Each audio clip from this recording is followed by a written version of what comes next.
A woman suddenly broke into the house of a millionaire and his 2 children. The next day, the helpless millionaire had to appear in court because the Grant mansion was buzzing with energy as the final touches for Harry's birthday party were being set up.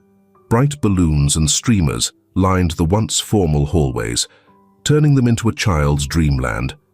Michael, usually seen in a sharp suit, had opted for a casual sweater as he oversaw the preparations, feeling a mix of excitement and nerves. "Dad, check out the cake!" Harry's excited voice echoed through the room as he rushed in, his eyes wide with amazement at the 3-layer superhero cake. Michael lifted him up, marveling at how much his son had grown in just a year.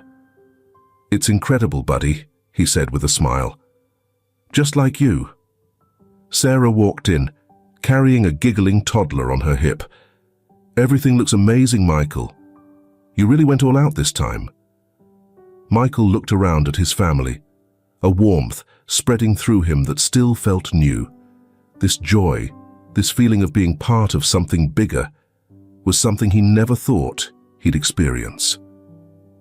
The path from being a cold-hearted businessman to becoming a devoted dad hadn't been easy, but moments like these made it all worth it. The doorbell rang, signaling the arrival of the first guests. Soon, the house was filled with the lively sounds of kids playing and parents chatting. Michael found himself in conversation with the other dads, talking about Little League and school projects, things that would have bored him a year ago, but now sparked a genuine interest.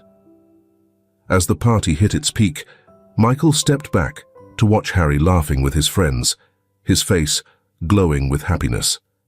Sarah came up beside him, slipping her hand into his. "Are you happy?" she asked, her eyes sparkling. Michael nodded, at a loss for words to describe how content he felt. Just as he opened his mouth to answer, a disturbance at the front door caught his attention. "Sir, you can't just storm in here." The security guard's voice sounded tense and uneasy. Michael's body stiffened, his business instincts kicking in. He quickly moved toward the commotion, Sarah close behind. At the door stood a disheveled couple, their wild eyes scanning the room until the woman's gaze locked onto something behind Michael. Her face collapsed, a broken sob escaping from her throat. "Hi, Harry," she murmured, her voice trembling. Michael spun around to find Harry standing frozen at the doorway, his eyes wide with shock and recognition. "And Mommy." Harry's soft voice barely made a sound, but it hit Michael like a punch. The woman rushed forward, dropping to her knees in front of Harry. "Oh, my baby, my sweet boy." Michael stood there stunned, his mind spinning. This didn't make sense. The background checks, the investigations, everything had pointed to the fact that Harry and Andy's mother had passed away. Sarah, always the investigator, was the first to regain her composure. "Ma'am, I'm going to need you to step back. We need to confirm your identity and—" "Confirm," the man standing beside the woman barked. "That's our son you kidnapped, our little boy." The commotion caught the attention of the other guests. The room filled with whispers and confused glances as parents instinctively pulled their kids closer, sensing the tension in the air. Michael finally managed to find his voice, stepping between Harry and the couple. "I think it's best if we have this conversation somewhere private. Sarah, could you?" Sarah gave a quick nod, understanding the situation.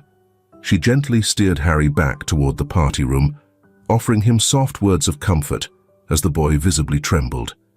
As Michael led the couple to his study, his thoughts raced. How could this be real? What would this mean for his family, for the life they had created together? The woman's eyes never left Harry, filled with a desperate longing that twisted Michael's heart. Once they reached the study, Michael turned to face them. "I think you need to explain yourselves.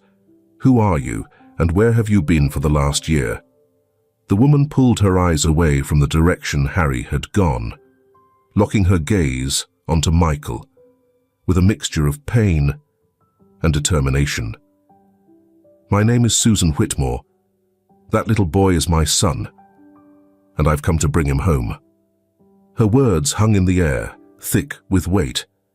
Michael felt the ground shifting beneath him. Everything he thought he knew about his family, the life he had worked so hard to build, suddenly felt like it was crumbling apart. "If you really are who you claim to be," Michael said, doing his best to keep his voice calm, "then you know that Harry and Andy have been through unimaginable trauma. They finally found peace and love here. You can't just come in and—" "Love," the man interrupted, his voice dripping with bitterness. "You stole our children. You have no right." Susan gently placed her hand on the man's arm, her gaze locked on Michael. "Mr. Grant, I know this is overwhelming, but you need to understand. I didn't abandon my children. I was taken against my will. It took me all this time to escape and find them."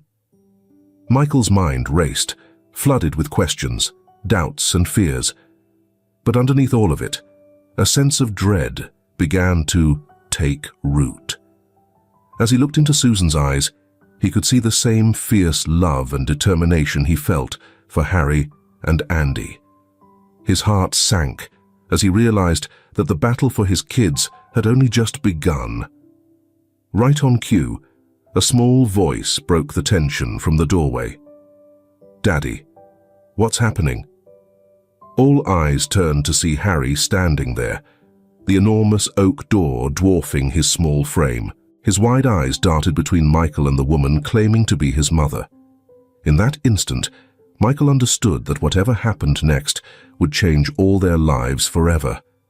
The peaceful family life he had worked so hard to build was now hanging by a thread. Looking at Harry's confused and scared face, Michael made a silent promise. No matter the cost, no matter what he had to do, he would protect his son with everything he had. "It's okay, buddy," Michael said, forcing a reassuring smile.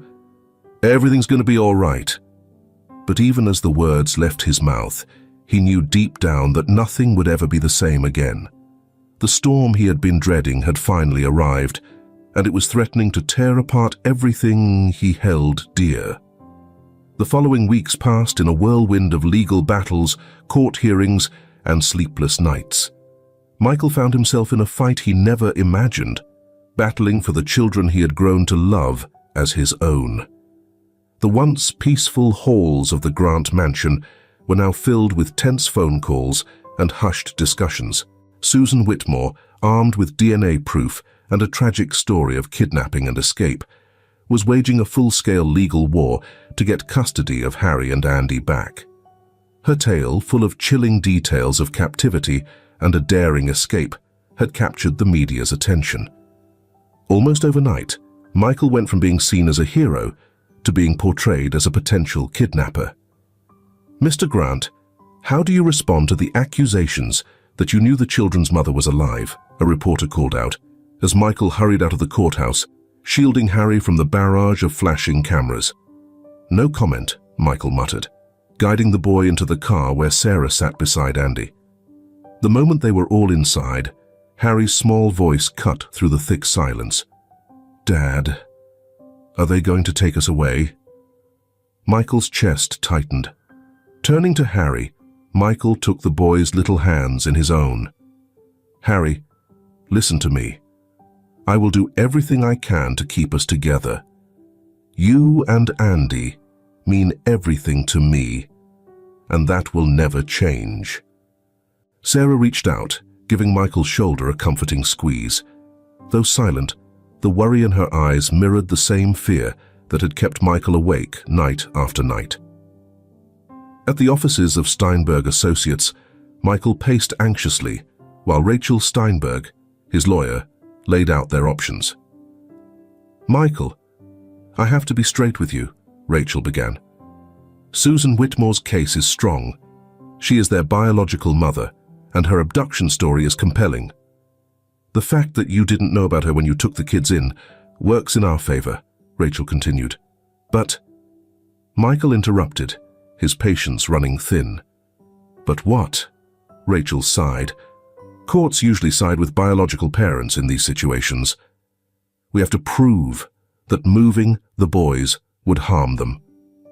Michael ran his hand through his hair, frustration evident.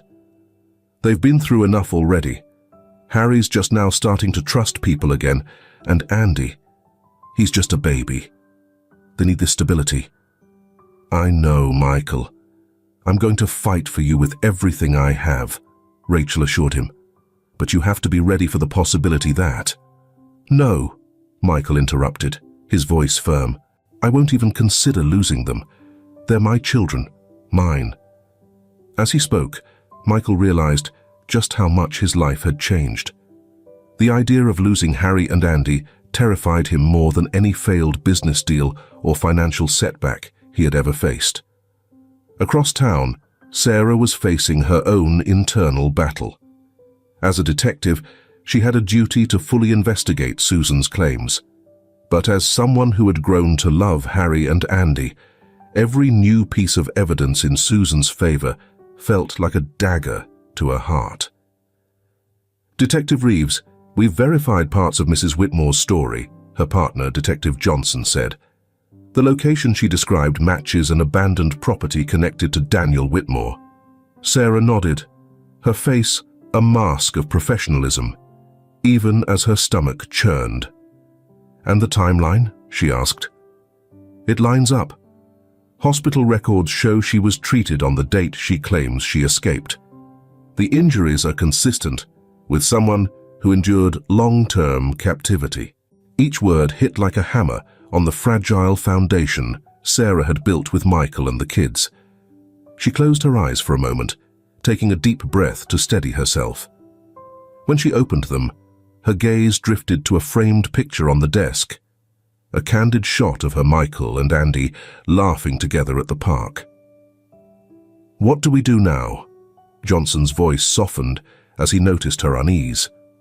Sarah straightened, forcing herself to push down the flood of emotions with every ounce of willpower she had left. We follow the evidence, wherever it takes us, she replied firmly. That's our job. But as she turned her focus back to the case files, she couldn't shake the feeling that with every detail she confirmed, every part of Susan's story she verified, she was somehow betraying her own family. The legal fight was spilling over into every corner of the Grant family's life. Harry, once so lively and social, had become withdrawn. The nightmares he used to have came back full force. Andy, too little to understand what was going on, could still sense the tension in the air, becoming fussy and clingy. One evening, as Michael tucked Harry into bed, his son's trembling voice shattered his heart. Dad, do I have to go with her? I don't want to leave you, Mom and Andy. Michael sat on the edge of the bed, pulling Harry into a tight hug. Oh, buddy, he said softly. I wish I could promise you that nothing would change. But what I can promise you, no matter what, no matter where you are, is that I will always love you.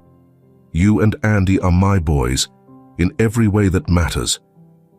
As Harry clung to him, his tears soaking into Michael's shirt, a deep sense of determination swelled within him. He would stop at nothing to keep his family together. The Michael Grant of the past, the ruthless businessman who never let anything stand in his way, reawakened. But this time that drive wasn't about power or money. It was about love. What Michael didn't realize, as he comforted Harry that night, was that forces were already moving against him. Forces that would test everything. His resolve, his relationships, and his understanding of family.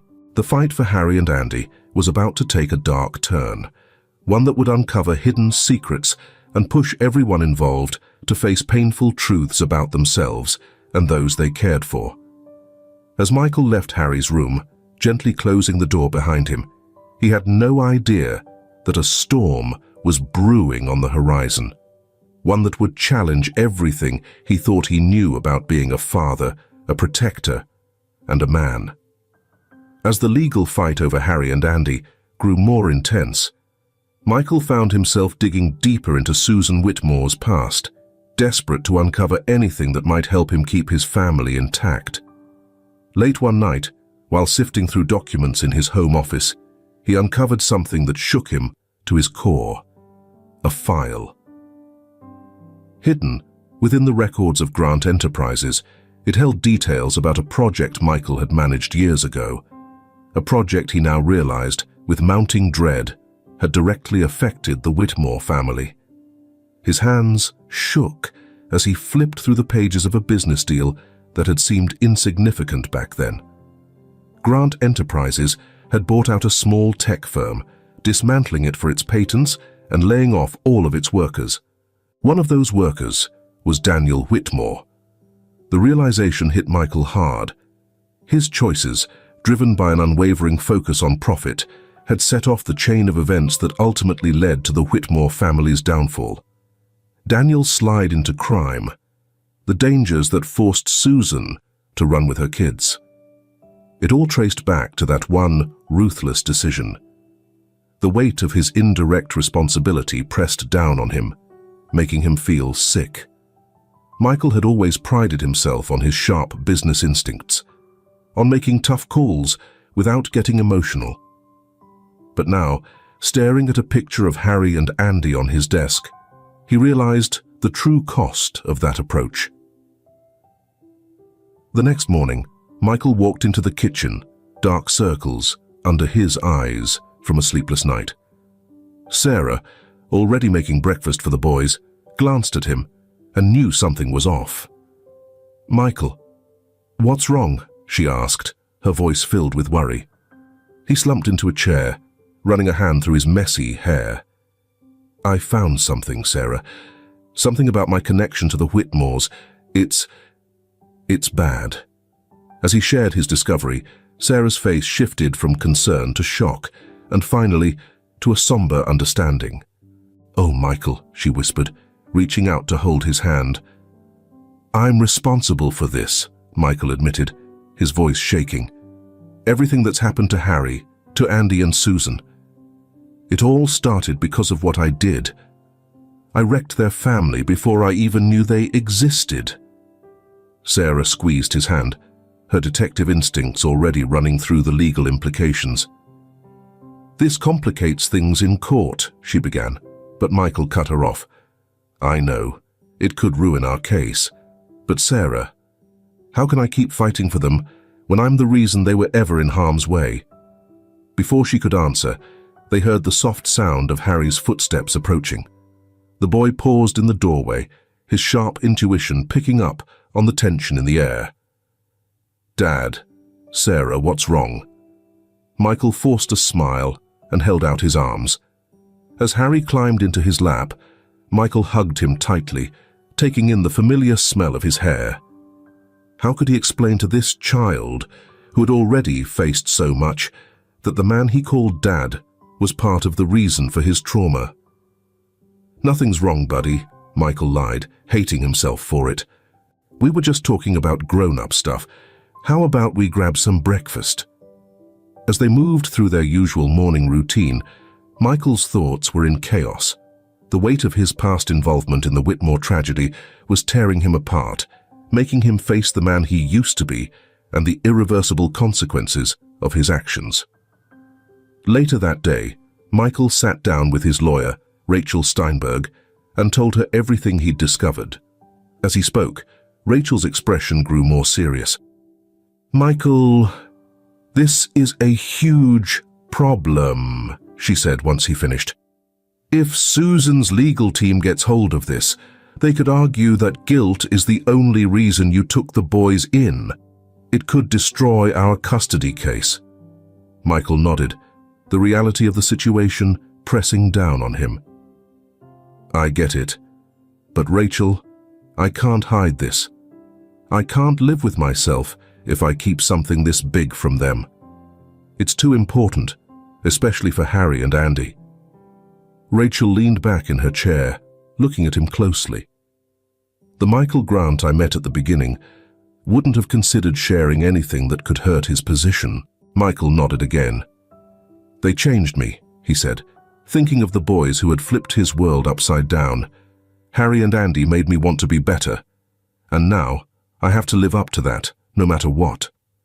As they continued discussing the potential fallout of his decision, Michael felt a mix of fear and relief.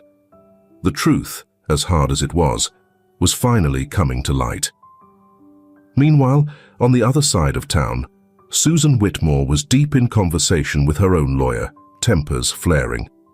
The toll of the custody fight showed clearly on her face, her hands shaking slightly as she held onto her cup of coffee. "I just don't get it," she said, frustration cracking her voice. "Why is this taking so long? They're my kids. I'm their mother. How is this even a debate about where they belong?" Her lawyer, Vanessa Clark, a no-nonsense woman with sharp eyes, exhaled slowly. "Susan, I know this is hard, but we have to tread carefully," she paused. "Mr. Grant's provided a stable home for the kids for over a year now. The court is going to take that into account." Susan banged the cup down on the table, coffee spilling over the rim. "A stable home? He's the one who put them in danger to begin with. If it weren't for his cutthroat business dealings, Daniel would still—" Her voice faltered as tears gathered in her eyes. Vanessa leaned forward, her tone softening. "Susan, I know you've been through an awful lot, but right now, we need to keep our focus on what's best for Harry and Andy." Susan took a shaky breath and nodded. "You're right. I'm sorry. It's just that every single day they're away is another day they're calling him Dad. Another day I'm missing out on being with my children." As Susan tried to steady herself, Vanessa's phone buzzed. She glanced at the screen and raised an eyebrow. "Well, this is interesting," she said slowly. "It seems Mr. Grant has some new information he's ready to share. Something about a past connection to your family." Susan's eyes shot up, narrowing. "What kind of connection?" she asked sharply. As Vanessa laid out the basics of what Michael had revealed, Susan's heart raced between feelings of relief and anger. Finally, the truth about Michael Grant's involvement in her family's downfall was surfacing. But even as she listened, a small voice inside her wondered what kind of man willingly reveals details that could potentially hurt his own legal standing. The Michael Grant she had built up in her mind, the cold, calculated businessman who had caused so much pain, didn't seem to match this new reality. For the first time since the custody fight began, Susan felt a flicker of doubt. Had she been wrong about the man who had taken her children in? And if she was, what did that mean for the future she had imagined, being reunited with Harry and Andy? As both Michael and Susan processed these developments, neither of them realized just how much darker the struggle over their children could become. Years of hidden forces were finally coming together, unraveling secrets that would challenge both families and redefine their understanding of love, forgiveness, and what it truly means to be a parent. The moment was set for a confrontation that would leave no one untouched, pushing them to face hard truths from their past and make life-changing decisions about their future. At the heart of it all were two innocent children, unaware of the chaos around them, craving the love and stability they had long been denied. As the custody fight heated up, its impact became most noticeable in Harry's behavior. The once lively and outgoing child had withdrawn into himself, his bright smiles fading and his nightmares becoming more frequent. Michael and Sarah stood by helplessly, watching the boy they cherished struggle with the uncertainty clouding his future. One tough evening, Michael found Harry curled up in a corner of his room, clutching a tattered stuffed animal. His eyes were swollen from crying, and he flinched when Michael approached. "Hey, buddy," Michael said softly, crouching down to meet Harry's gaze. "Want to talk about it?" Harry shook his head and buried his face in the stuffed toy. Michael's heart broke seeing him like that. He sat down next to Harry without touching him, giving the boy the space he needed. "You know," Michael began gently, "when I was your age, I had a stuffed elephant named Trunky. Whenever I was scared or sad, I'd hold on to him tight, just like you're doing right now." Harry peeked out from behind his toy, his curiosity breaking through his sadness for a moment. "You did?" Michael nodded, smiling softly. "I sure did. And you know what? It's okay to be scared sometimes. It's okay to feel sad, or even angry. What you're going through is tough for anyone, especially someone as brave as you." Slowly, Harry loosened up from his tight ball, leaning slightly toward Michael. "I don't feel brave," he whispered. "But you are," Michael reassured him. "You're one of the bravest people I know. And it's okay to feel all these big emotions about everything that's happening." Harry sat quietly for a moment, his little fingers running over the soft fur of his stuffed toy. Then, in a voice so faint that Michael had to lean in to catch it, he asked, "If I have to go with her, will you stop loving me?" The words hit Michael like a punch to the chest. He blinked back tears as he gently pulled Harry close. "Never," he said firmly. "Listen to me, no matter what happens, no matter where you are, I will always love you." He tapped his chest right over his heart. "You're my son in here, and nothing can ever change that." Harry held on to Michael tightly, his small body shaking with sobs. Michael hugged him even closer, whispering soothing words and letting his own tears fall quietly. They stayed like that for a long time, father and son, holding on to each other through their shared fear and love. Meanwhile, elsewhere in the house, Sarah was dealing with her own worries. Andy, too young to grasp the complexity of what was happening, could still feel the tension hanging in the air. The toddler had become extra clingy, his usual cheerful babbling now replaced with frequent tears. As Sarah tried to comfort him, she couldn't help but think about how much these boys had come to mean to her. She had always been so career-driven, never picturing herself as a mother.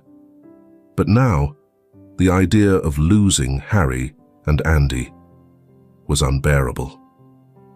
"It's okay, sweetie," she whispered, gently bouncing Andy in her arms. "Everything's going to be all right." But even as she said it, a wave of doubt washed over her.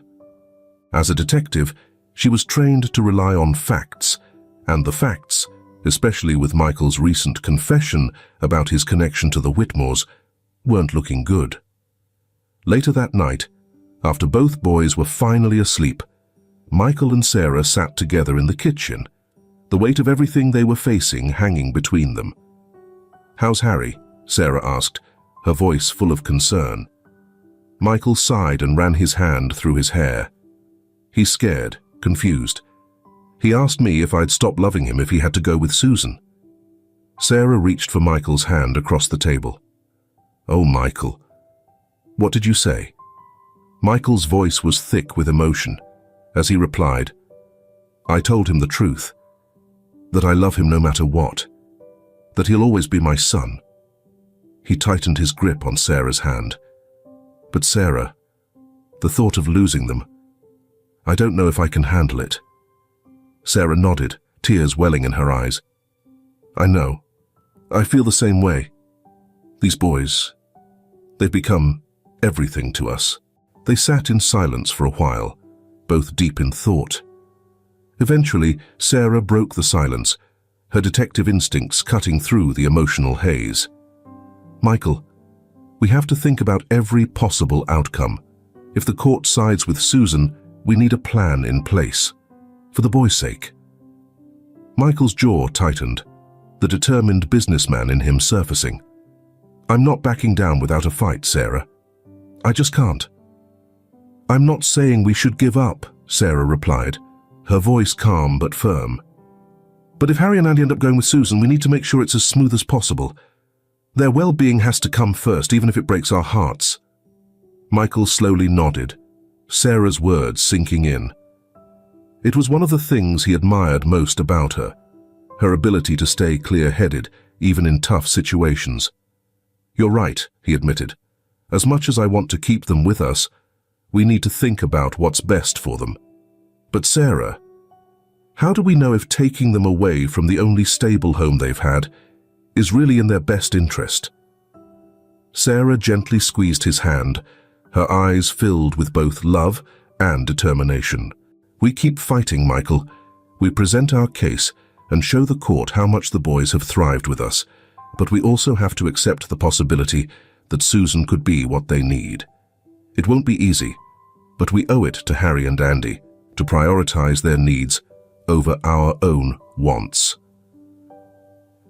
As they talked through their options, planning for every possible outcome, neither Michael nor Sarah realized there were bigger forces at play in their custody battle. Old secrets, set in motion years ago, were beginning to surface. Secrets that would shake both families to the core. Meanwhile, across town in a modest apartment, Susan Whitmore sat at her kitchen table, staring at a pile of documents. Her hands trembled slightly as she read through the information her lawyer had given her about Michael Grant's connection to her family's past.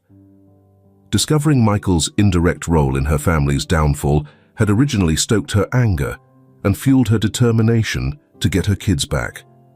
But as she dug deeper into the paperwork, a more complicated story began to unfold. Reports about Michael's changes since taking in Harry and Andy, accounts of the loving and stable home he had created, and shockingly, his voluntary sharing of information that could damage his own case. For the first time since this custody fight started, Susan felt a spark of uncertainty. The Michael Grant described in those reports didn't match the cold, calculating businessman she had envisioned.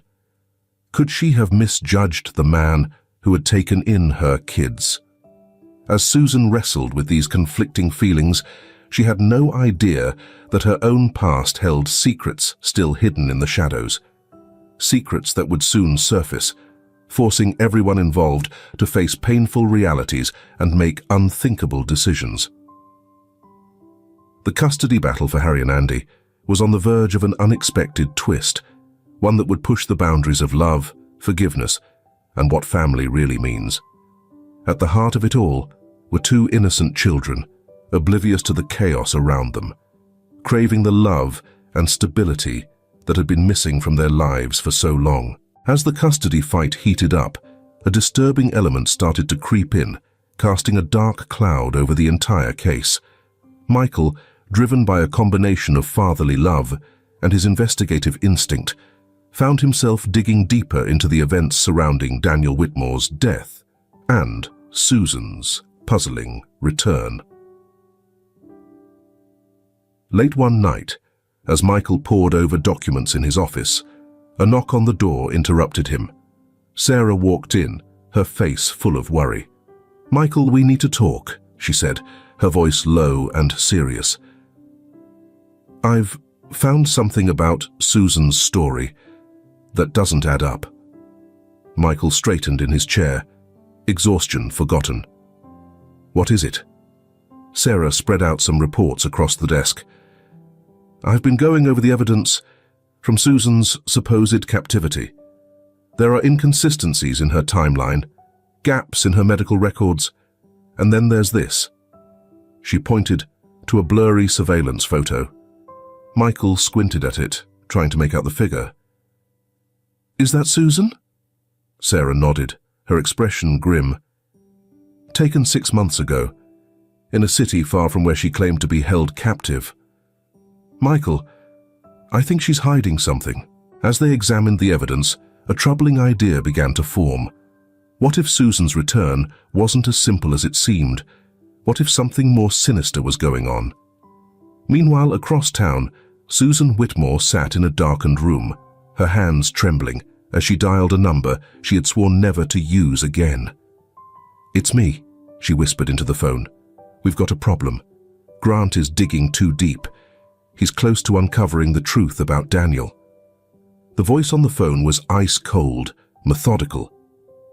"Then We'll need to speed things up. Don't forget, Susan, what's on the line here? If Grant uncovers the truth, you'll lose everything, especially those kids. Susan squeezed her eyes shut, trying to hold back tears. I know. I'll do whatever it takes, just promise me Harry and Andy won't be hurt. That's up to you, the voice said, right before the call ended. As Susan sat in the dark, the weight of her secret suffocating her, she couldn't help but wonder how things had spiraled so far out of control. The lies, the deceit, the desperate attempts to get her children back. It was all unraveling. Back at the Grant estate, Michael and Sarah stayed up through the night, piecing together clues from Susan's past. As dawn crept in, casting a soft glow through the study's windows, they leaned back in their chairs, shocked by what they'd uncovered.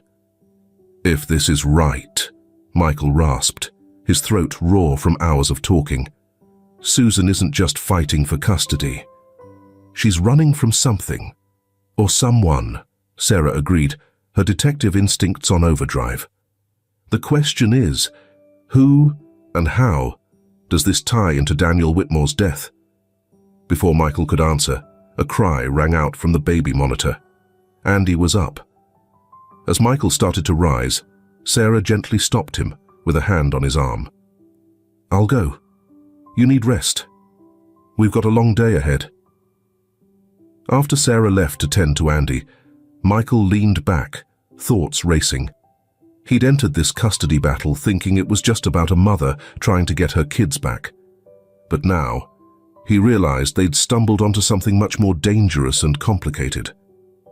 The next morning, while preparing for court, Michael couldn't shake the feeling they were overlooking something important. The puzzle pieces were there, but they weren't fitting together. Walking through the courthouse halls, he caught sight of Susan, huddled with her attorney.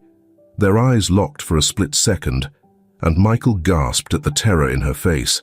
It wasn't just the fear of losing her kids. It was something much deeper, more instinctive. As the session began, Michael found it hard to focus solely on the legal arguments. His mind kept drifting back to his questions about Susan. What was she really afraid of?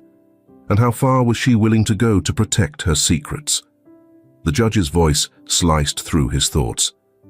Mr. Grant, with the new evidence brought by Mrs. Whitmore's legal team, are you prepared to address the claims regarding your previous business dealings with Daniel Whitmore? Michael straightened his tie and stood. Yes, Your Honor. I'm ready to address those claims and provide context for my actions. As he laid out the tangled web of business decisions that had indirectly led to the downfall of the Whitmore family, Michael couldn't help but notice Susan's expression. She looked almost relieved, as though his confession was somehow working in her favor. It was at that moment Michael finally grasped the full scope of what was happening. This wasn't just a fight for custody anymore. This was about digging up the truth, a truth that could put everyone involved, especially Harry and Andy, in serious danger. As the courtroom adjourned for the day, Michael pulled Sarah aside. We've got to look deeper, he said in a low, urgent tone. Something bigger is going on here, and it's not just about Susan and Daniel. I'm starting to think the kids might actually be in danger, he added. Sarah gave a firm nod, her expression set. I'll make some calls. See if we can get into those sealed records from Daniel's history. Whatever's happening, we'll figure it out, she assured him. As they stepped out of the courthouse, neither Michael nor Sarah noticed the black sedan parked across the street. The car's tinted windows hid a pair of watchful eyes, silently observing their every move. The game had just been taken to a new level, and the real battle was only beginning. That night, while Michael was putting Harry to bed, the boy broke the silence with a nervous question. Dad, are the bad guys coming back? Michael's pulse quickened as he frozen. What bad guys, Harry? What are you talking about? Harry's eyes widened with fear. The ones Mom was scared of. She said we were running away from them. In that instant, Michael understood. The key to unraveling this mystery might lie with the very children he was trying so hard to protect. As he hugged Harry tight, calming his fears, Michael's mind was already racing with ideas for a new strategy. They had to uncover the truth, not just to win the custody battle, but to ensure Harry and Andy's safety. Whatever secret Susan had been hiding, whatever dangers were buried in the Whitmore family's past, Michael was ready to expose it all. As he quietly shut Harry's door behind him, Michael's resolve solidified. He would stop at nothing to keep his family safe, no matter what it took. This fight wasn't just in the courtroom anymore. It was against the unseen threats lurking in the background. What Michael didn't know was that the hardest test of his love and strength was still ahead. Michael and Sarah's investigation into Susan Whitmore's past and the suspicious circumstances of Daniel's death took on a new urgency in the days that followed. They pushed forward relentlessly, using Sarah's ties in law enforcement and Michael's connections in the business world to unravel the mystery. One night, as they were surrounded by piles of documents and computer printouts, Sarah's phone buzzed with a new message. Her expression shifted as she read it. "Michael, we've got something," she said, her voice a mix of excitement and unease. "My FBI contact just sent over some sealed files." "You're not going to believe this," she added, as Michael leaned closer, his pulse quickening. Sarah opened the files on her laptop, and what they discovered left them both in shock. The documents laid out a tangled network of criminal operations linked to Daniel Whitmore, reaching far beyond what they had expected. There were shell companies, offshore accounts, and most shockingly, connections to a notorious crime syndicate that had been dodging law enforcement for years. "This is way bigger than we thought," Michael muttered, running a hand through his hair. "But where does Susan fit in all this?" As if answering his question, Sarah pulled up another file.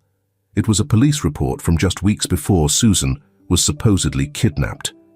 It described a violent argument between Daniel and an unknown person, with Susan listed as a witness. "Check this out," Sarah pointed to part of the report. "What Susan told us about her relationship with Daniel doesn't match this. She had said they were happily married, but this report suggested she was trying to escape him." Michael's mind raced, piecing it together. What if Susan wasn't kidnapped at all, he wondered. What if she ran, taking the kids to shield them from Daniel's criminal dealings? Sarah nodded, her detective instincts kicking in. That would explain the holes in her story. But if that's the case, why return now? And why lie? A gentle knock at the door ended their conversation. They turned to find Harry standing there, gripping his stuffed animal, his eyes wide with fear. "Dad." "Sarah." "I had a nightmare," Harry whispered softly. Without hesitation, Michael moved toward him, lifting the boy into his arms. "It's all right, buddy. You're safe now. Do you want to talk about it?" But Harry just pressed his face against Michael's shoulder, his small body shaking. "I dreamed about the bad guys again. The ones Mom was afraid of." Michael exchanged a serious glance with Sarah over Harry's head. This wasn't the first time Harry had mentioned these bad guys when talking about his past. Sarah kneeled down to Harry's eye level and spoke softly. "Can you tell us more about them, Harry? It's okay if you don't want to, but it might help us figure things out." Harry looked between them, fear and doubt clear in his young eyes. After a moment of hesitation, he began speaking in a quiet voice. "They were Mum's friends, but she didn't like them.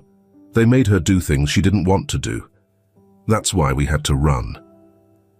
As he continued, describing a life constantly on the run and filled with fear, Michael felt both heartache for what the kids had gone through and a rising urgency. Whatever Susan had been involved in, it was obvious now that Harry and Andy were in more danger than they'd previously thought. After settling Harry back into bed, Michael and Sarah gathered in the study, their faces tense. "We need to confront Susan," Michael said firmly, his voice steady but intense. "Whatever she's caught up in, we need to know everything if we're going to keep the kids safe."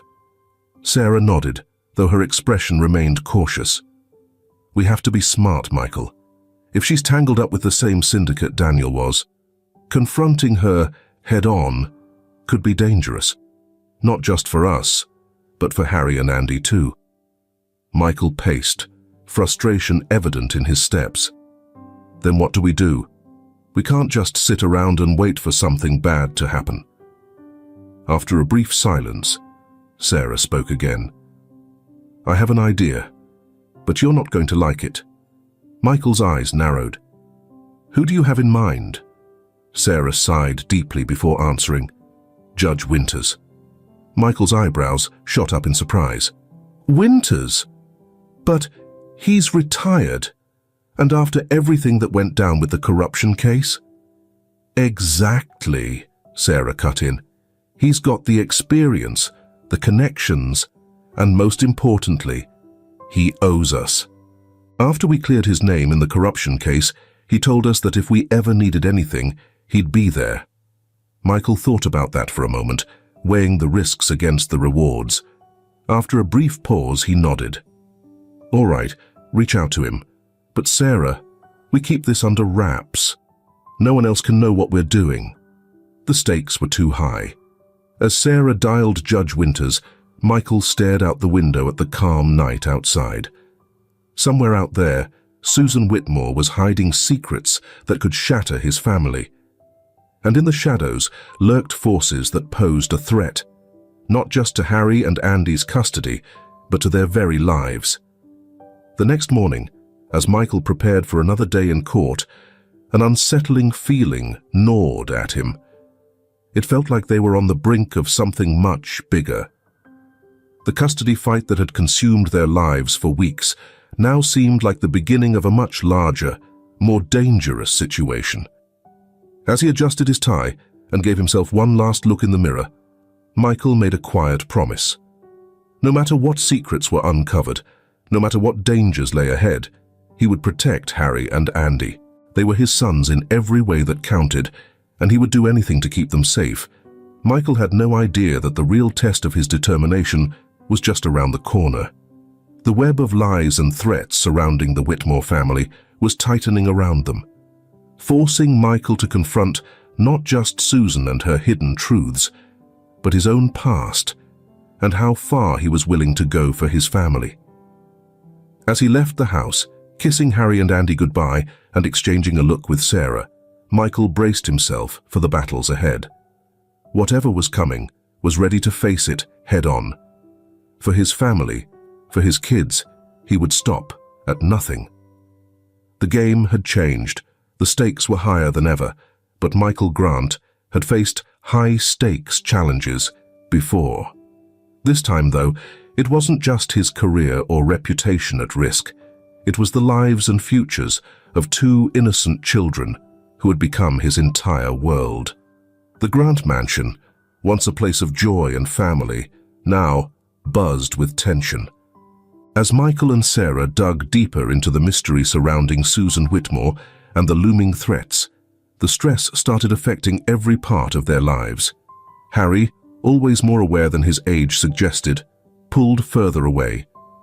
His nightmares, which had started to fade, came back, stronger than ever.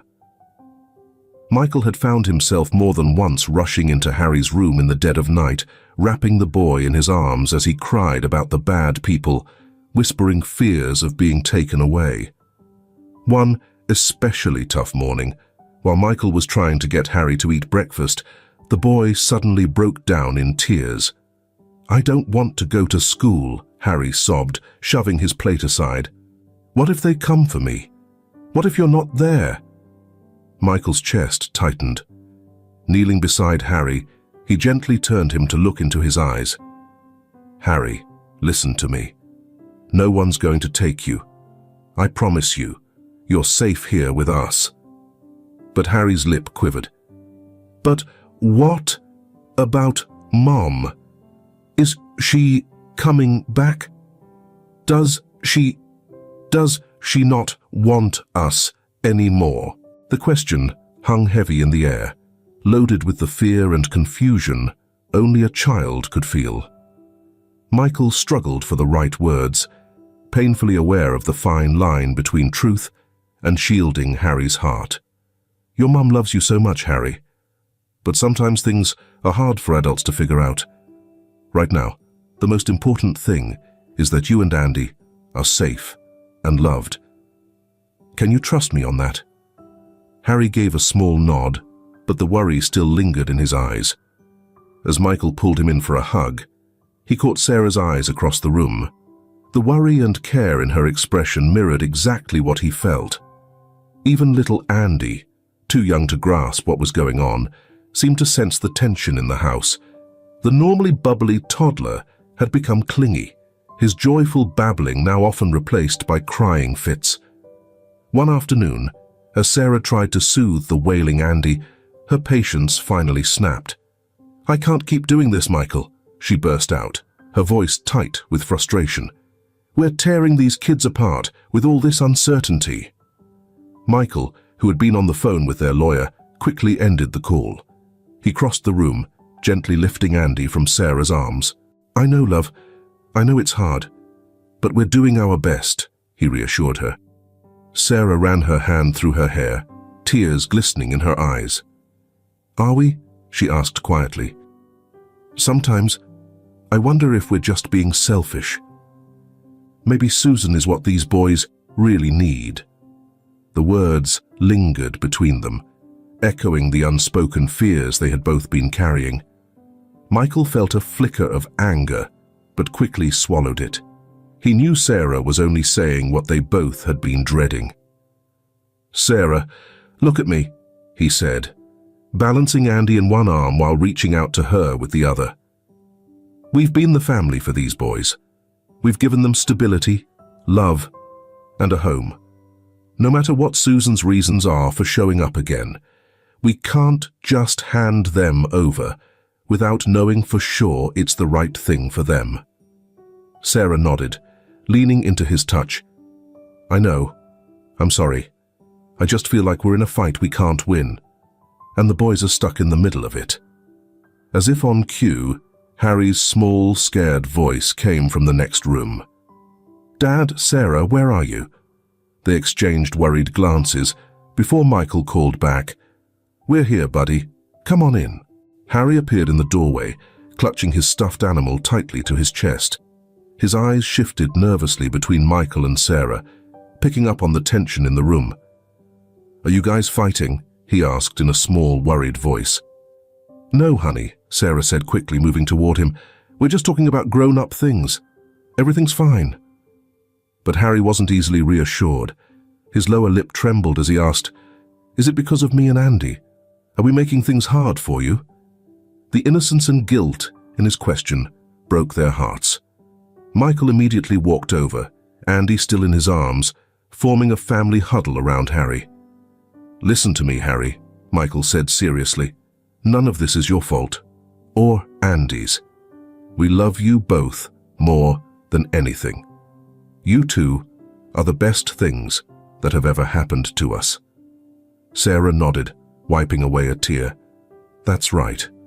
We're a family, and family sticks together no matter what." As they held the boys close, Michael and Sarah exchanged a glance over their heads. In that silent moment, they reaffirmed their commitment to each other and to Harry and Andy, determined to face whatever challenges lay ahead. Later that night, when the boys were finally asleep, Michael and Sarah sat at the kitchen table, their mugs of tea forgotten and growing cold. "We need to put an end to this," Michael said, breaking the silence. "For the boys' sake. This in-between state we're living in, it's not fair to them." Sarah nodded, her mind already racing with possibilities. "We need to confront Susan. Get the truth once and for all." Michael's jaw tightened.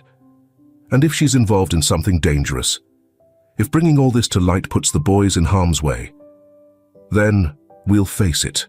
Sarah said firmly. Together.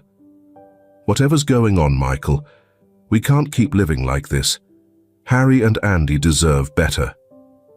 As they talked through the next steps, making plans and preparing for whatever might come, neither of them realized that the wheels had already been set in motion.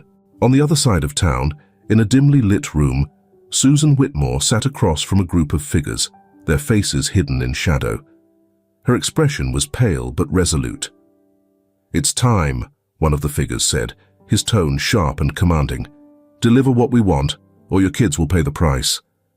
Though Susan's hands shook, her voice remained calm as she answered, "I understand.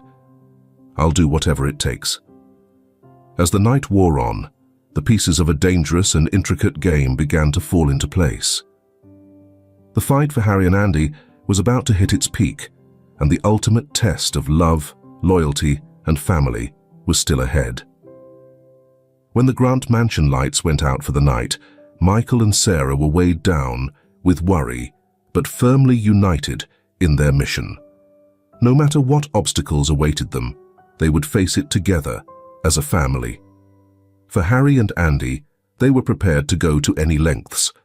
What they didn't realize was that the looming storm was about to hit, bringing with it revelations that would turn their world upside down. The day of reckoning dawned with an unsettling quiet. Michael woke up early, his mind already racing with thoughts of the confrontation ahead. Heading downstairs, he found Sarah in the kitchen, sipping coffee, her face set with determination. "Are you ready for this?" she asked quietly, not wanting to wake the kids. Michael poured himself a cup and nodded. "As ready as I'll ever be." "Judge Winters confirmed he'll meet us at the cafe," Sarah asked. "Yes, he'll be there," Michael replied. "Are you sure about this? Once we confront Susan, there's no turning back," Sarah warned. Michael's jaw clenched. "We don't have a choice, Sarah. For Harry and Andy, we need to get to the bottom of this." As they got ready to leave, Michael paused at the children's rooms. Harry was still sound asleep, his face peaceful for a change. In his crib, Andy cooed contentedly, completely unaware of the chaos unfolding around him. A wave of protectiveness surged through Michael, so strong it almost overwhelmed him. "I'll protect you," he whispered, "no matter what." The cafe buzzed with morning customers when Michael and Sarah arrived. They spotted Judge Winters seated in a corner booth, his expression somber as they approached. "Michael, Sarah," he greeted them. "I hope you realize the weight of what you're about to do." Michael slid into the booth. "We do, Your Honor. But we need answers, and Susan's the only one who can give them to us." As they laid out their plan, none of them noticed the woman who had just walked into the cafe, her eyes sweeping the crowd until they rested on their table. Susan Whitmore took a deep breath, bracing herself for what was about to unfold. "Hello, Michael," she said, her voice slicing through their conversation. All three heads shot up, and Michael's eyes narrowed. "Susan," he said coolly, "I'm glad you showed up." Susan slid into the booth, her body rigid with tension. "You said it was about the kids. What's going on?" Michael leaned in, his tone sharp and intense. "We know, Susan, about Daniel, the criminal connections. What we don't know is why you've come back. What are you running from?" Susan's face went pale, her eyes flicking toward the exits. "You don't understand. It's not safe to talk here." Sarah's instincts as a detective kicked in. "Susan, we can protect you and the boys, but you have to be honest with us." For a second, it seemed like Susan might make a run for it, but then, with a shaky breath, she began to talk. The story that unfolded was one of fear, desperation, and a mother's love stretched to the breaking point. Daniel, it turned out, was deeply involved with a dangerous crime syndicate. When Susan realized just how far he was in, she tried to escape with the children. But the syndicate had other plans. "They threatened Harry and Andy," Susan said, her voice cracking. They told me they'd hurt them if I didn't go along with what they wanted. So I ran. I took the boys and vanished. Michael's mind raced, trying to put all the pieces together. But why come back now? Why put yourself in danger? Tears welled up in Susan's eyes because they found me. They said if I didn't return and find something Daniel hid for them, they'd kill the boys. The weight of her words hung heavy over the table. Judge Winters leaned in, his voice calm but firm. Susan, we can help, but you have to tell us everything. What are they after? Before Susan could respond, the cafe door slammed open. 3 men in dark suits stepped in, their eyes quickly landing on their group. Susan's face went white. We need to go, she whispered, panic rising in her voice. Michael's protective instincts kicked in. He stood, positioning himself between Susan and the men approaching them. Sarah, get Susan out of here. I'll deal with them. What happened next unfolded in a chaotic blur. As Sarah hurried Susan toward the rear exit, Michael suddenly found himself face to face with the men. The faint bulge under their jackets made it clear. They were armed. Mr. Grant, the leader said, his tone icy. I believe you have something that belongs to us. Michael's thoughts spun wildly. What could they possibly be after? Then it hit him. Harry and Andy. They must think Susan already got whatever they wanted. I have no idea what you're talking about, Michael replied, fighting to keep his voice even. But I'd advise you to leave, now. The man's eyes narrowed. You don't seem to grasp the situation, Mr. Grant. We're not going anywhere without what we came for. And if you don't cooperate, well, accidents happen. Even to children. The casual delivery of the threat sent a chill racing down Michael's spine. In that instant, he understood how serious the situation really was. This wasn't just about adoption anymore. It was a matter of life and death. As tensions escalated inside the cafe, Sarah and Susan were darting through back alleys. Susan's face was set, a mixture of fear and determination. We have to get to the kids, she urged. If they know I'm here, they might go after Harry and Andy. Sarah's heart raced as she grabbed her phone, quickly dialing the secure line set up at the mansion. Mrs. Winters, it's Sarah. Activate Protocol Alpha. Get the children into the safe room, now. As they dashed toward Sarah's car, the screech of tires cut through the air. A black SUV barreled around the corner, heading straight for them. Run, Sarah shouted, shoving Susan forward. Meanwhile, back at the cafe, Michael was locked in a tense standoff with the men. He knew he had to stall, buy more time for Sarah to get Susan out. Whatever you think is happening, Michael said, keeping his voice steady, despite his racing pulse. You're wrong. I'm just a man trying to give 2 kids a home. The leader's laugh was sharp and cold. A businessman, huh? Oh, Mr. Grant, you've wandered into something way over your head. But don't worry. You'll understand soon enough. As the tension in the cafe hit its peak, Michael's mind raced, searching for a way out. He thought of Harry and Andy, of the family he had built with Sarah. His mind flashed to Susan, running for her life to protect her kids.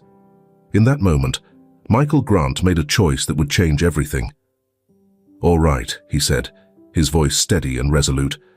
Let's talk, but not here. Somewhere more private. The leader narrowed his eyes, trying to gauge if Michael was genuine. After a tense pause, he nodded. Fine, Mr. Grant. You lead the way, but one wrong move, and those kids you care so much about, they'll pay the price, he finished coldly. As Michael was led out of the cafe, he caught Judge Winters' gaze.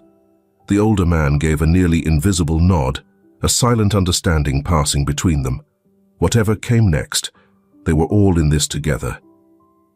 The fight for Harry and Andy had just escalated. As Michael stepped into the unknown, He made a silent promise to do whatever it took to protect his family. The man who had once been driven only by wealth and power was gone. Now, he was just a father, ready to face whatever darkness came his way to keep his kids safe. But Michael had no idea that the hardest test of his love and courage was still ahead. The black SUV sped down the city streets, its tinted windows hiding the tense figures inside. Michael sat stiffly between two men in suits, his mind racing as he tried to come up with a plan. The leader, who had only introduced himself as Mr. Kane, sat in the front seat, his cold eyes occasionally catching Michael's in the rearview mirror. "Where are we going?" Michael asked, doing his best to keep his voice calm. Kane gave a thin, humorless smile. "Somewhere we can have a real chat, Mr. Grant. You've become quite the thorn in our side." As the city faded into industrial zones, Michael's unease grew. He thought of Sarah and Susan, praying they had made it to safety. Most of all, he thought of Harry and Andy, hoping Mrs. Winters had gotten them to the safe room in time. Meanwhile, on the other side of town, Sarah and Susan were in a chase of their own. The black SUV that had been following them was still right behind, darting dangerously through the traffic. "We can't let them follow us back to the kids," Sarah muttered through clenched teeth as she swerved sharply onto a side street. Susan clutched the dashboard, her face pale with fear. "What are we going to do?" "They won't stop until they get what they're after." Sarah's thoughts raced as her instincts as a detective kicked in. What exactly is going on with Susan? What crucial thing did Daniel hide? Susan paused, her internal struggle written all over her face. "At last," she whispered. "The ledger. Daniel kept detailed records of everything. The syndicate's operations, names, dates, amounts, all of it." Sarah's eyes widened as the reality hit her. That kind of intel could dismantle the entire organization. Susan gave a grim nod. "Now they think I either have it or know where it is." As they zoomed through the streets, Sarah made a snap decision. "We're heading to the police station. It's our best shot at staying safe." Meanwhile, Michael was being led into a rundown warehouse on the city's edge. The vast space was cluttered with rusting equipment and forgotten crates piled high. Kane gestured toward a lone chair in the middle of the room.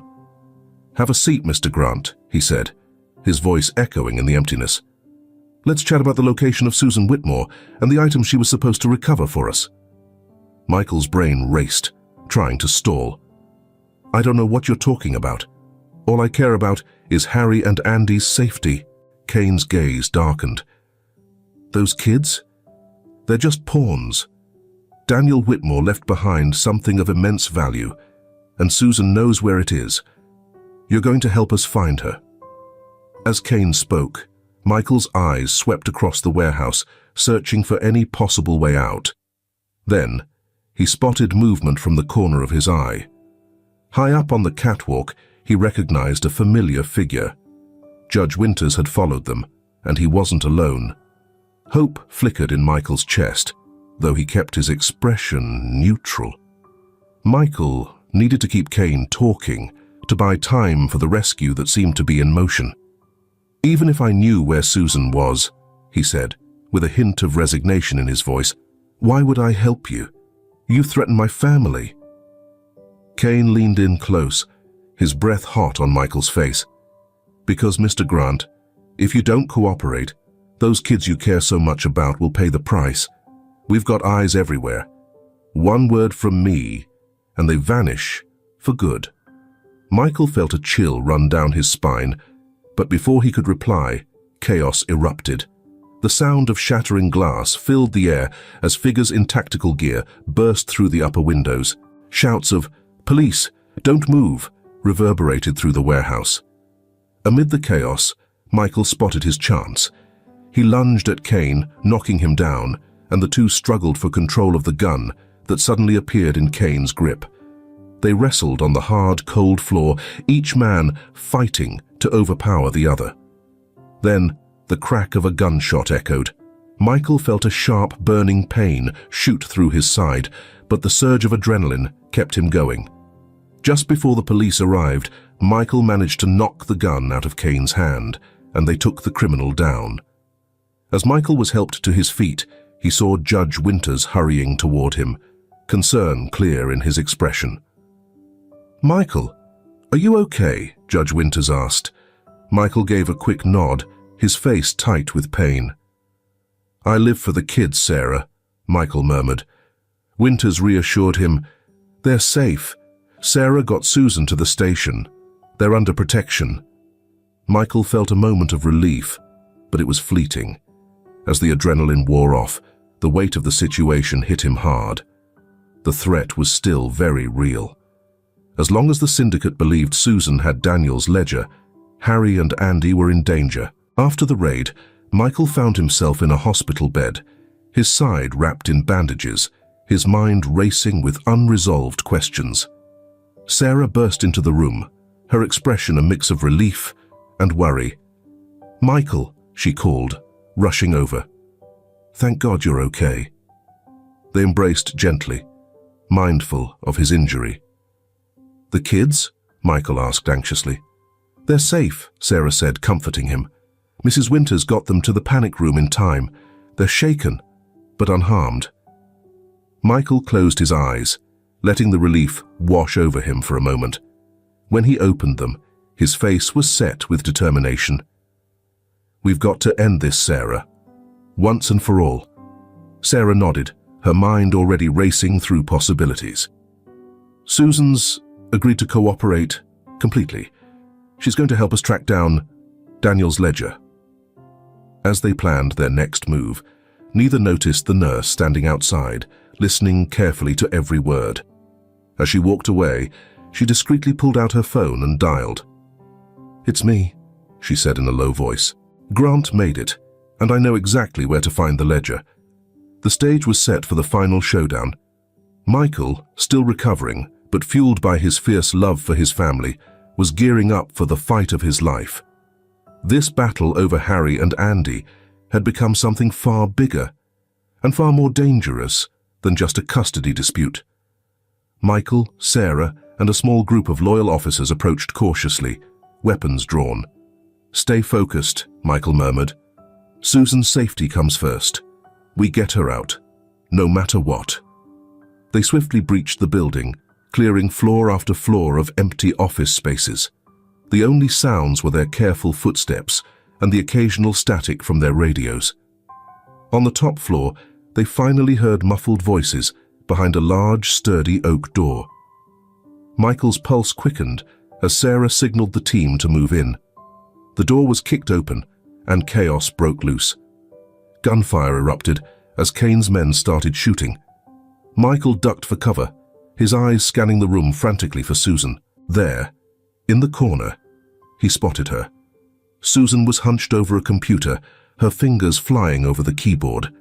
Even with bullets zipping by, she was laser-focused on her work. "Susan!" Michael shouted, dodging as a bullet shattered the wood near his head. "We've got to move!" Susan's eyes met his, a mix of fear and determination shining through. "I can't. Not yet. I'm almost done transferring the files." "This is our only shot to take them down." Suddenly, Michael realized Susan wasn't just a bystander. She was fighting back, using the very intel that had endangered her family to take down the crime syndicate. Renewed with purpose, Michael laid down cover fire while Sarah hurried over to Susan. "How much longer?" Sarah yelled over the gunshots. 30 seconds, Susan replied, her hands never slowing. Those 30 seconds felt endless. Michael's heart sank as Khan himself emerged from the shadows, his gun aimed straight at Susan. In an instant, Michael made a decision. He threw himself between Susan and Khan just as the gun went off. Searing pain tore through Michael's shoulder, but he stayed upright, now aiming his own weapon at Khan. "It's over," Michael growled, teeth clenched. "Drop the gun." Khan's eyes flicked between Michael and the computer Susan was still working on. Frustration twisted his face as he realized he had lost. Just as he began to lower his weapon, Susan shouted triumphantly, "It's done! I sent everything to the FBI!" For a brief moment, the room fell silent as the weight of her words hit. Then, in a final act of desperation, Khan lunged at Susan. Michael didn't flinch. His gun fired once, and Kane collapsed to the ground. As the gunshot's echoes faded, the room exploded with movement. Officers stormed in, securing the remaining gang members, while paramedics hurried to help the injured, including Michael.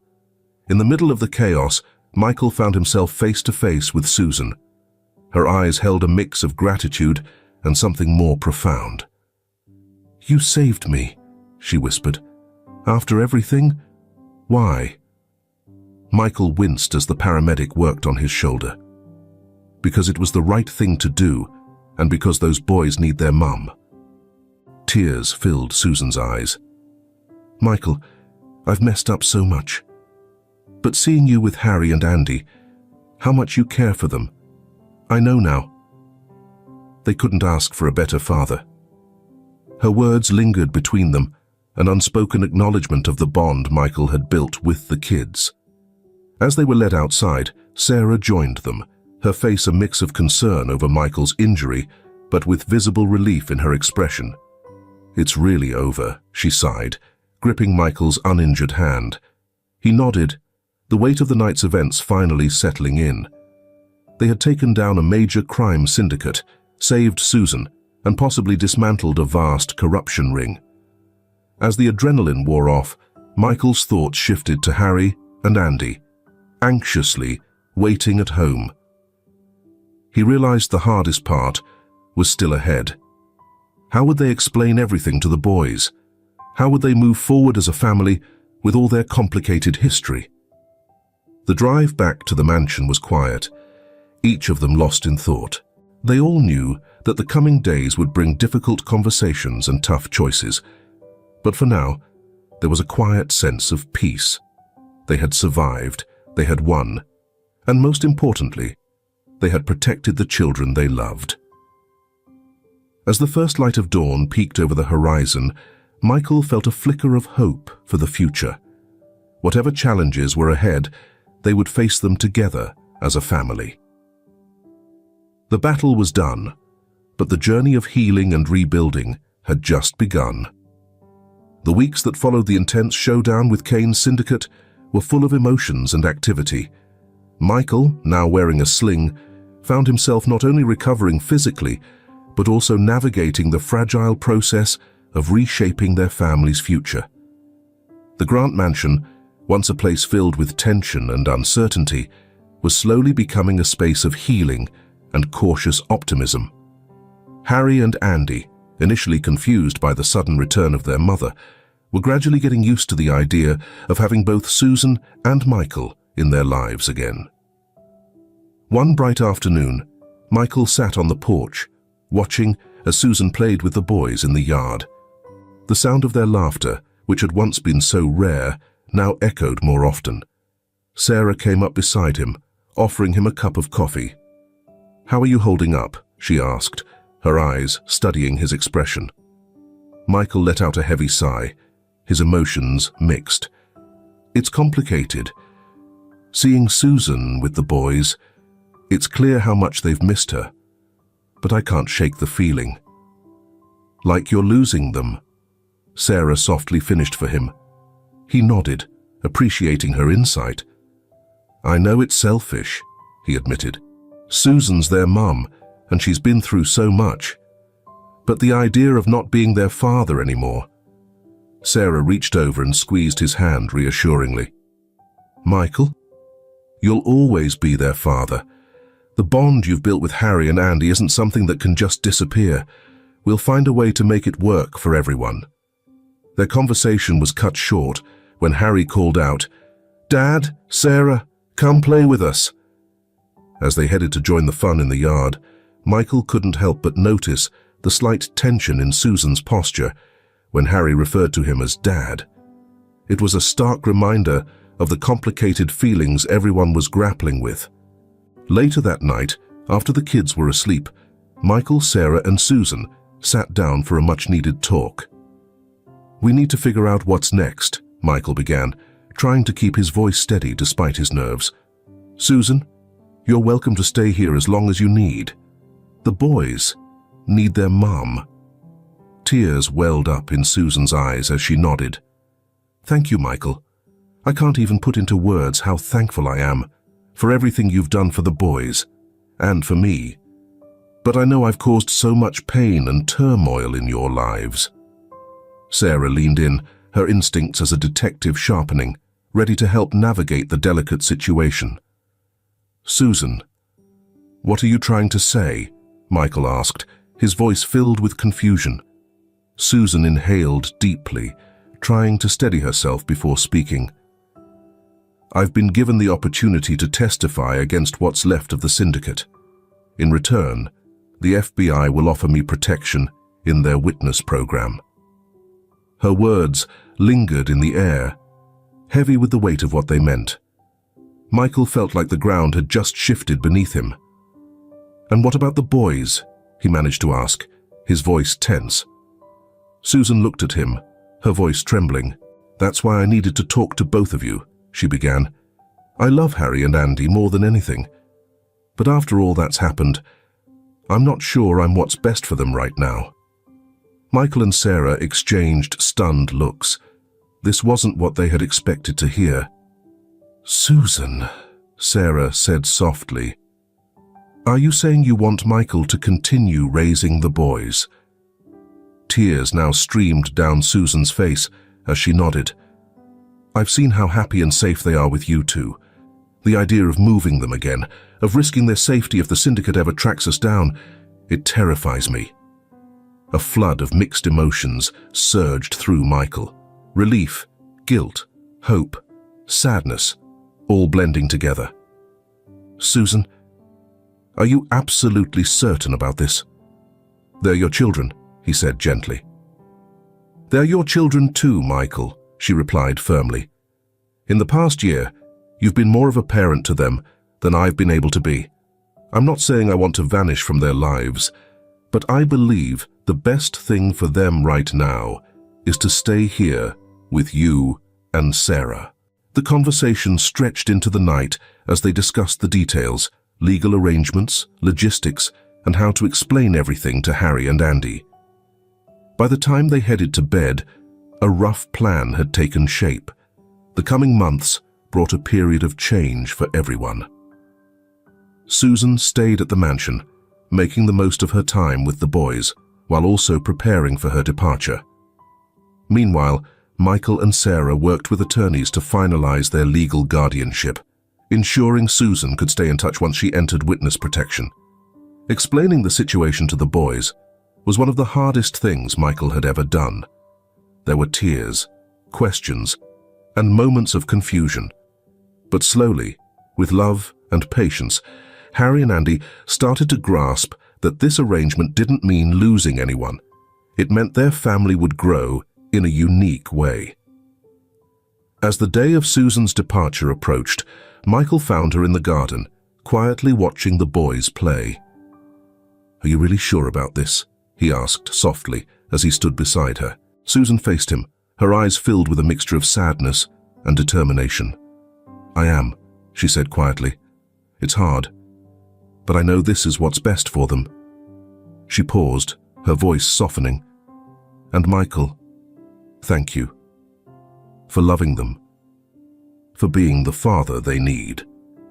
Michael didn't have the words to express all the emotions swirling inside him, so he simply nodded. They stood side by side, watching the kids they both loved, united in their commitment to giving Harry and Andy the best future possible. The day Susan left was difficult for everyone. There were long hugs, tears, and promises to stay in touch as much as her new life would allow. As her car pulled away, Michael held Harry and Andy close, Sarah standing beside them, offering silent support. "Is Mom really gone?" Harry's small voice broke through, laced with confusion. Michael knelt down, meeting both boys' eyes. "Your mom loves you so much," he said gently, "and she'll always be a part of our family." Sometimes love means making tough choices to protect the ones we care about. But remember, we're your family too, and we'll always be here for you, no matter what. As they walked back into the house together, Michael felt a calm settle over him. The journey ahead wouldn't be easy, but they would face it as a family. Maybe not in the conventional sense, but bound by a love that ran deeper than blood. What had started as a messy custody battle had grown into something none of them had anticipated. It had strengthened new connections, redefined what family meant, and most importantly, given Harry and Andy the love and stability they needed. That night, as Michael tucked the boys into bed, he realized that family wasn't just about biology or legal papers, but about love, sacrifice, and the choice to stand by each other through anything. With Sarah by his side and Harry and Andy's love in his heart, Michael knew they could face whatever challenges came their way, together, as a family. Years later, the once quiet mansion that symbolized Michael's lone success was now filled with the joyful chaos of family life. On a sunny Saturday morning, Michael was in the kitchen flipping pancakes, while Harry, now a tall 11-year-old, set the table. Andy, at 7, perched on a stool, carefully pouring fresh orange juice into glasses. "Dad," Harry started, his face serious, "do you think Mom will be able to come to my soccer championship next month?" Michael hesitated for a moment, choosing his words carefully. Susan's visits were rare due to the witness protection program, but the boys always looked forward to them. "I'm not sure, buddy, but we'll ask when she calls next week. You know Sarah and I wouldn't miss it for anything." Harry nodded, understanding but a little disappointed. Michael's heart sank, aware of how much the boys missed their mom. Yet he was thankful for the close bond they had all built together. Right then, Sarah walked into the kitchen, her hair still messy from sleep. "Something smells good," she said, giving Michael a quick kiss before messing up Andy's hair. "Dad's making chocolate chip pancakes," Andy shouted excitedly, his eyes lighting up. Sarah chuckled, her laughter filling the kitchen. "Well, we better eat fast then. We've got a big day ahead. Remember?" The boys' faces lit up with excitement. Today was the day they had been eagerly waiting for. Their official adoption ceremony. Although Michael and Sarah had been raising Harry and Andy for years, this legal step felt huge. As they sat down for breakfast, Michael reflected on how far they had come. The custody battle that once seemed like it could tear them apart had only made their family stronger. No legal document could define the bond they shared. After eating, as they all dressed in their best clothes, Michael found himself adjusting his tie in front of the mirror, his hands shaking slightly. Sarah came up behind him, wrapping her arms around his waist. "Nervous?" she asked softly. Michael met her gaze in the mirror. "A little," he admitted. "We've been working toward this for so long. I just want everything to go perfectly for the boys." Sarah smiled, her eyes filled with love. "It's already perfect, Michael. We're a family where it counts, and today just makes it official." As they gathered in the foyer, ready to head to the courthouse, Michael's phone buzzed with a message. He froze as he read it. "Everything okay, Dad?" Harry asked, worry showing on his young face. Michael looked up, his face breaking into a wide smile. "Everything's wonderful," he replied. "That was a message from your mum. She set up a surprise video call for after the ceremony." The boys' faces lit up with happiness, and Michael felt a wave of appreciation wash over him. Despite all the challenges and the distance, Susan had always been there, a loving and constant part of their lives, supporting the unique family they had built together. Michael and Sarah appeared before the judge in the courtroom, with Harry and Andy standing in between them. As they made their promises to love and care for the boys as their legal parents. Michael experienced a sense of fulfillment he'd never felt before. "By the authority vested in me," the judge said, his voice filled with warmth, "I now declare Harry and Andy the legal children of Michael and Sarah Grant." "Congratulations to all of you." The room filled with applause and joyful tears. Michael knelt down, pulling the boys into a tight hug, tears of joy running down his face. Sarah joined, wrapping her arms around them all. "We love you so much," Michael whispered, his voice thick with emotion. "You've made us a real family in every way that matters." As they walked out of the courthouse into the bright sunshine, Michael felt an overwhelming sense of peace. What had started as a chance meeting on a chilly evening had led to this moment of pure happiness and belonging. Back home, gathered around the computer for the video call with Susan, Michael watched as Harry and Andy excitedly shared every detail of the ceremony with their mom. Susan's face, glowing with pride and love, filled the screen. "I'm so happy for all of you," Susan said, her eyes glistening with tears. "Michael, Sarah, thank you for giving our boys the family they've always deserved." Michael squeezed Sarah's hand, the weight of Susan's words sinking in. "We're all family now," he responded. "Different, maybe, but stronger because of it." As the call ended and the boys ran off to change out of their formal clothes, Michael and Sarah stood quietly in the study, wrapped in each other's arms. "We did it," Sarah whispered, resting her head on his shoulder. Michael kissed the top of her head, his heart full to the brim. "We did, and this is just the start." Looking out the window into the garden, where Harry and Andy were laughing and playing, their joy carried on the breeze, Michael thought about the incredible journey that had brought them here.